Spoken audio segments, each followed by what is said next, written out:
You're listening to Off Script, where we go behind the scenes of filmmaking with a spotlight on the Southeast market. I'm Fallon Goodson, and together with my co-host Sky Lopez, we dig into the real stories, challenges, and voices shaping independent film. In today's episode, I'm joined by Emilie Staat Strong, a talented writer and producer based in New Orleans. She's one of the driving forces behind Emergency Contact, a dramatic comedy short currently in pre-production. The film explores the complexities of friendship, loss, and the unconventional ways we build family, especially for women navigating timelines that don't always align with societal expectations. Emilie wrote the short and helped shape its vision with the hope that it will not only resonate with audiences, but also spark a larger conversation, and potentially grow into something even bigger. Today, we dive into some topics that go far beyond filmmaking, conversations about caregiving, chosen family, maternal health, and what it means to support each other through the messiness of adulthood. Whether you're in the industry or not, there's something in this episode you'll likely relate to. Now let's go off script.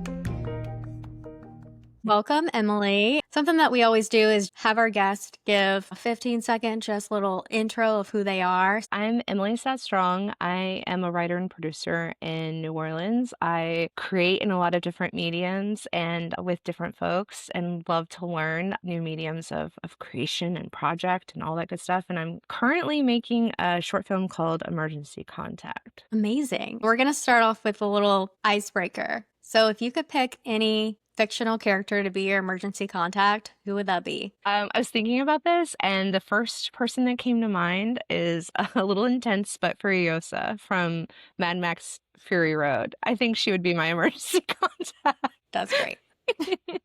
Yeah.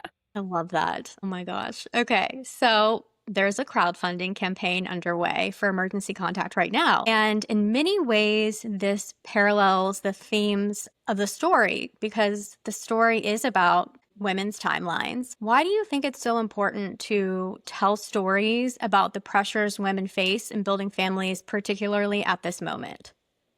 Right. So women have always talked to each other and immediately understood what we're going through, right? It'll be like whisper network, talking to each other, asking each other questions to learn from each other. But I feel it is important now more than ever to make those conversations more public and mixed company in a way, because there's a lot of people in power who don't understand the pressures that, female identifying people are undergoing, right? A big part of the Emergency Contact series includes a lot of my film experiences. And I realized that there was like a running comedic theme in a lot of my film experiences of bathrooms, right?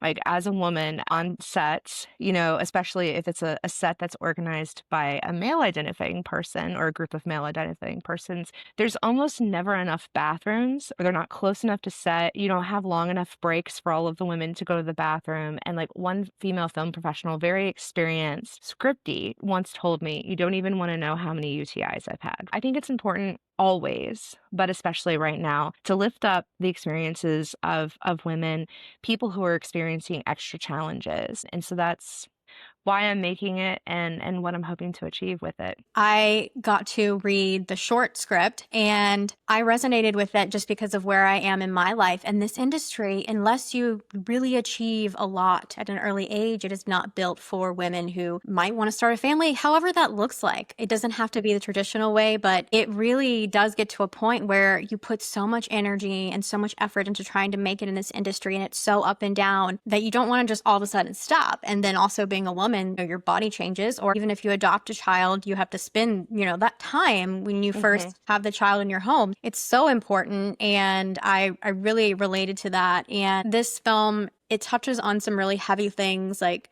pregnancy loss and the power of female friendships. So what are you hoping that viewers will take away? Well, I mean, as I touched on before, like women have always talked to each other, right? What I hope audiences will take for this is just the need to talk more publicly and in mixed spaces about things that we've been told are not appropriate conversations, to have in front of men. And it hasn't always been safe for us. So I'm not criticizing women for whispering instead of shouting about our issues and our needs, but we should be able to talk to our partners, we should be able to talk to our friends. The short film really focuses on maternal health because we wanted to have sort of a beginning, middle, and end, for the short form format. And we're really focusing on the two leads, Eliza and Kim, and they're opposites in many ways, including that one has recently suffered a pregnancy loss and one is pregnant. Mhm. And so it's a perfect opportunity for us to really highlight some of these issues that have gone whispered about for so long. And in my life right now, I'm going out a little bit more than I usually do and all of that. Women are coming up to me and saying, "I'm so glad you're telling this story. It's so important. I'm so proud of you." But they may be feeling a hesitation or discomfort in actually following or sharing the project. Hmm. And that's real for people, and I don't want to dismiss that. But as many people as can comfortably follow and share the project, we really need to build the audience for the project. Because I can say all day that I want to talk about these things publicly and loudly, but if people aren't showing up for the conversation, then, am I having an impact? Is the story having an impact? think I think a lot of people are so worried about being careful about what they share and how they share it and how they say it. When we're all human, we might not say things perfectly, and I might Mhm. not say this perfectly, but it was such a relief to see something written that really addresses this kind of this struggle within about, okay, if I do get pregnant, like I'm at this point in my life where I might not get pregnant again. And what do I do? Those are all hard thoughts to have because you hear people saying this is the best thing that's ever happened to me. You're like, oh my gosh, my FOMO. Yeah. I don't even know if it's that I want to have a child physically, but also it makes me think, am I missing the best thing in the entire world?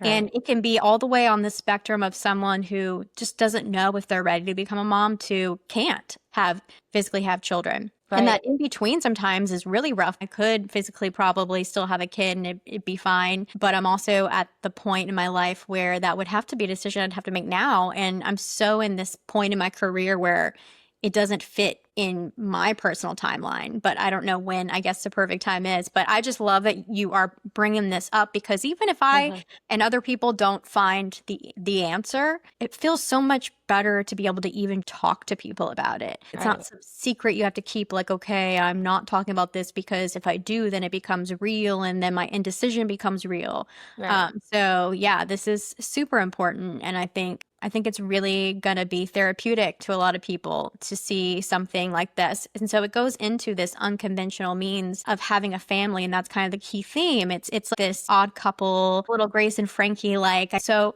why do you think this kind of family dynamic is so powerful? And how do you hope it resonates with audiences? I definitely want to talk about the non-nuclear family. I think some people would call it an untraditional family, but in reality, the nuclear family is not the traditional family. Different societies across millennia have often have multiple generations in the same household or the same area, and it legitimately does take a village now as well as every period of human history to raise a child.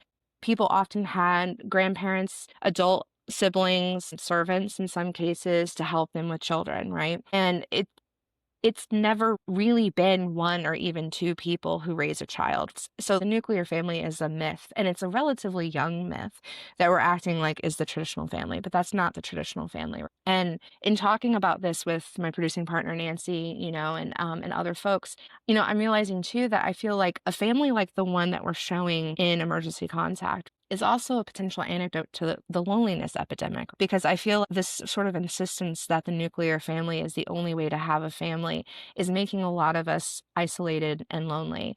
I had a hysterectomy. I can't have biological children anymore, and I'm always someone who thought that I would. And I'm not currently, I'm not married. I don't have that nuclear partner to build that nuclear family with. And so it's always been challenging for me to be like, who's my emergency contact? Who's my person? But Mm. as I dig into this and talk about it and think about it, I'm realizing that the nuclear family does so much to alienate not just people who don't fit into the nuclear family because they're solo or they're not married, they don't have biological children, but it also alienates people in nuclear families because it doesn't give us a structure or a name for relationships other than husband, wife, partner, and children. If you look at the National Family Medical Leave Act, the FMLA, which is something that's protected my job as a person who's gone through some health issues in the last couple of years, when you need to take FMLA to take care of other people, they're very, very strict about who's considered family under that federal law. It is your parents, it is your children, it is your spouse, and I think it allows coverage for siblings, but I can't remember if it does, but not like a sibling's spouse, and also not a grandparent, right? And so my grandmother was dying a couple of years ago, and my aunt needed me to come up and help take care of her. And I also wanted to like be there and spend time with her before she passed. And luckily in New Orleans, they actually do recognize a grandparent as a close family member under FMLA, but you do have to test that they raised you. I didn't know about that until right as I was about to leave to go take care of my grandmother. So all the plans were made and I was about to leave the next day. And so HR was like, okay, you can only do this if they raised you. And I'm like, well, of course she raised me. I'm going to say anything right now to go take care of my grandmother. But then I actually sat down and thought about it and I realized it. My mom and I lived with her for the first 5 years of my life. So she did raise me for very formative years of my life. And that is actually true. Another coworker of mine was asked for adoption papers when he needed to take bereavement leave to mourn the death of an adopted child. And that's cruel, right? That's cruel. And so our insistence on the nuclear family for health insurance, for FMLA, for bereavement leave, for all of these things is cruel and isolating. So I got a little into the weeds there and I don't you, No, you no. but that's what I want to kind of address some in this because some policies are getting better. Like in New Orleans, we have paternal leave now. It's still unpaid if you don't have the sick leave to cover it or the annual leave to cover it. But there is protection for adopting parents, and there's the same amount of parental leave for both mothers and fathers. We're still making it a two situation rather than a spectrum. But I think that spectrum is probably the word of our generation in this decade that we've been through because everything is a spectrum, including a family. It's not Mhm. mother father you know dichotomy. It's a spectrum. Like, I don't have any biological children, but I've gotten to watch a child grow from the moment he was born. I met him the day he was born until he's now about to turn 23. And like when I was with his dad, when he was born, we were dating and in college, it was really messy and immature, but it's blossomed into this wonderful support unit. And I tell everybody at this point, I'm a part of a parental team. This child has me. I don't have a child, but he has me. He has an adult in his life. He has another adult that he can access for care and resources, all that good stuff, right? And when his dad and I split, I was like, there's not a name for what I am because I never married his dad. So I'm not like an ex-stepmother, Mhm. or anything like that, or an ex-adopted mother because I never illegally adopted him or anything like that. And I'm still in his life. So I'm not an ex anything to him because I broke up with his dad, not him. So we need more complex, names and ideas of what family can be. And I think that's what this project is all about. Yeah, I think that's why it's so hard when families go through divorce. You were saying the nuclear family is broken, Yeah. and that term broken is used a lot. But I've talked to people who are around my age about how it was for them to have a stepmom because I'm about to enter into a situation where I am going to be a stepmom. And they're like, Fallon, my stepmom had such an impact on me in such an interesting way. And it's like I had two moms in a way, and they were very different. And I went to them for different things. And I was like, wow, that's actually kind of cool. It's Yeah. a bonus parent, or you never know how you're going to impact someone's life. And I think it's really interesting. It's not broken. You have the potential to actually have more of an abundance. Like, I didn't see my ex for 2 years after we split and all that stuff, but then when I look at where we are now as this sort of, like, expanded sort of family that can be there to support each other, it's amazing. I can't or wouldn't change any of it because of where we've gotten to now, and it's such a gift in my life. They're my family as well, even though there's no societally understood name for who these people are to me, but they'll be there for me, and vice versa. Going back to Emergency Contact as this project that's going to be a short film, you're Mhm. actually hoping it's the gateway into something larger. Can you tell us a little bit more about that and what you hope it'll become? Yeah, I developed it as a TV show starting in 2019, and we were hoping to shoot the pilot as a proof of concept for the show for the whole series in 2020, but that got derailed. And there's a whole world and cast of characters who we can't show in Emergency Contact the short because we had to strip it down to a couple locations, a couple characters, and we really wanted to focus on the two leads and their meet awkward, as I call it, instead of a meet cute, and in a miscarriage support group. We really wanted to show their meeting and also the development of their relationship, not to the end, but there is a potential end for a short film format in that Kim is stepping voluntarily to some degree. It doesn't entirely feel voluntary to her, I don't think, stepping into this role of being emergency contact. And in the show, that does happen at the end of the pilot, but in the show, she's consistently kind of like, well, I stepped up for you at that one doctor's appointment, but for most of the first season, Eliza's got to woo her, and be like, this is possible. We can do this. We can be family to each other. We can be there for each other. And when Kim and Eliza are together, they're often going to be sort of confused for like a romantic couple. And of course, people are going to kind of do that thing that people do less of now, I think, but where they'll be like, oh, you're the woman in the relationship and you're the man in the relationship, right? And Black women have been masculinized for forever, right? So there's going to be some of that. But what I want to play with that is that we can mother in different ways. Like we can parent in different True. ways. Just because we're a woman doesn't mean we're the one that stays home with the kid. So back to just how we make this a reality. What is the most helpful to you at this time, and where can people go to either donate or support the film? Sure, sure. So I assume that you'll include the link for the Seed and Spark campaign. We're currently using Seed and Spark to fundraise. We have a bare bones budget that we can make this for, which is $5,000. With $15,000, we're able to pay people a little bit more humanely, and also it covers things that we might not be able to get loaned to us or given to us for free because we do want to try to compensate them. Everybody's way more talented than we can currently afford to actually compensate them for, but the enthusiasm and the buy-in that we're getting from folks is just so affirming. So if you have lenses and equipment that we can borrow, if you have locations we can borrow, if you can cater for a day, that would all be really helpful and you can reach out to me. I am part of the team that is checking all of the social media, so you can reach out to me through Seed and Spark or any social media and I will get the message and engage with you. If you have $5 or $10, $25 or more, if you're in a position to like donate more, that would be incredible and that would help enormously. With $5,000, we could definitely make this happen.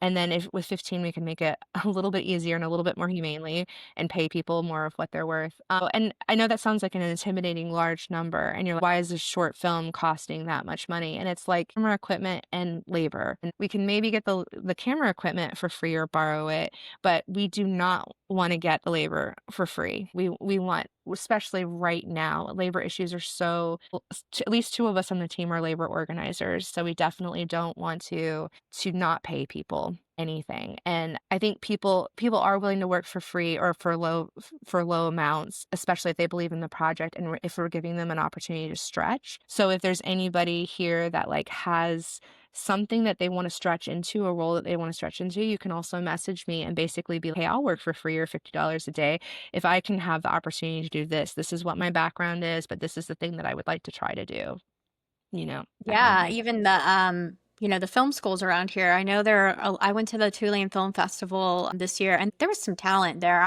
The younger generations are getting savvier with technology so much faster, and it's so evident that these college kids are producing this amazing work, and I know they definitely would love the opportunity. So yeah, we'll definitely tag schools and all kinds of things on here. Be awesome. Well, and we should also say, I think this is a great venue to announce that we cast you as one of the roles in the short film, and you're going to be Carol, and she's the meeting facilitator for the miscarriage support group, and she has a little bit of comedic potential there, a little bit of ambiguity. And I saw you in Ruby and fell in love with your comedic ability and your acting and all that stuff. And so I want to cast you in everything I ever do, and there's definitely like roles for you in the future if we can make more things happen for sure.